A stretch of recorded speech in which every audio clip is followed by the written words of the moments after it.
R.A.C.E.S equipment room, and the public needs to know, I think they should know, what you're doing for us, which is a great volunteer service for the city of Coral Gables, to ensure that we have redundancies in our communication abilities, in particular about the ham operations.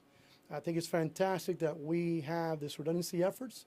So in the event that we lose communications with our services, Jason, our supervisor, is here to talk about it as well, that you can provide us with an overview of how do you maintain communication with other EOCs across the county and probably across the state of Florida. So can you talk a little bit about that, please?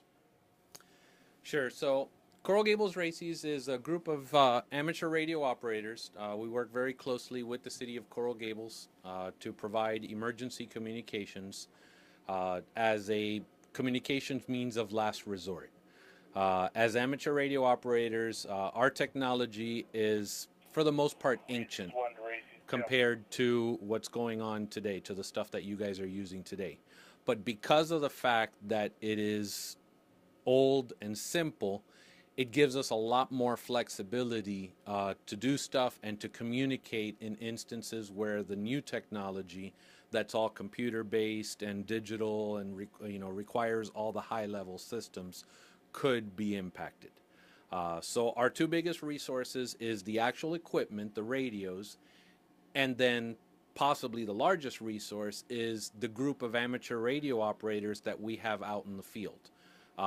There's many licensed amateur radio stations, amateur radio operators throughout the city and throughout the county, which in an emergency are all on their radios and they're reporting back to us what they're seeing. So we're sitting here listening to the radios and we're hearing from the people in the street reports of power lines down, trees down, flooding, any kind of situation, even the levels of the storm.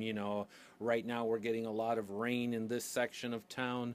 Right now we're getting a lot of wind. We're seeing a lot of lightning. Any kinds of reports like that come into us via amateur radio. We then turn around and forward that information to the proper authorities, either to our counterparts here in the Office of Emergency Management at the City of Coral Gables, or the same thing is actually happening throughout the area at Miami-Dade Office of Emergency Management and places like that.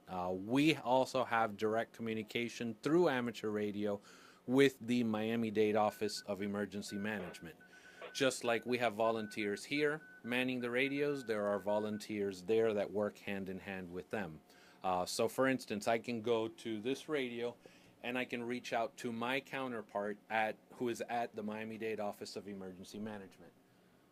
So W4NVU, Miami-Dade EOC, this is KE4TIN, Coral Gables EOC. Do you copy? W4NVU, Miami-Dade EOC, go ahead. Thank you, sir. Just checking in for a quick status update. Do we know from FPL about how many people are without power? Yes, sir. At this moment, according to the utility board, there are approximately 30,000 residents of Miami-Dade without power. Okay, thank you, sir. We're seeing the same thing here. We're getting sporadic reports of small pockets of people losing power due to tree limbs down and stuff like that. So we will stay in communication. Feel free to raise us if you need us. We are monitoring.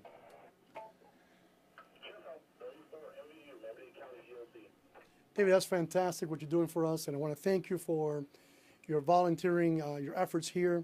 They're making a big difference for us. Today we're mobilized here at our EOC in Coral Gables for Hurricane Irma, and we have a great communication system, and our supervisors here. Jason can explain to us about, Jason, how does this provide value to our sophisticated technology and our communication system? Certainly. Our normal day-to-day communication system is very sophisticated, as David indicated. It's also very robust. It's got a lot of redundancy built into it. But even though we have all of that, things do go wrong. And in the event that something does happen, we have this as a backup. And even as a tertiary method of communications for us, you can see that we can get valuable intel from the field back into our emergency operations center to speed the response. So I've been licensed as a ham radio operator since 1994. I've been doing radio professionally for 20 years. I still believe in ham radio. So this is a tremendous asset to the people of Coral Gables. Jason is our supervisor for all of the information that we have in terms of communication between police and fire, our communication 911 center. He's in charge and responsible for that communication. Does a fantastic job, but it's even great that we have this redundant system in place to ensure that we have connectivity at all times, regardless of what happens. So thank you both for your services. Thank you for making sure that we're okay and that we're providing the best services we can to the residents of the city of Coral Gables. Thank you very much, gentlemen. Thank you. Thank you.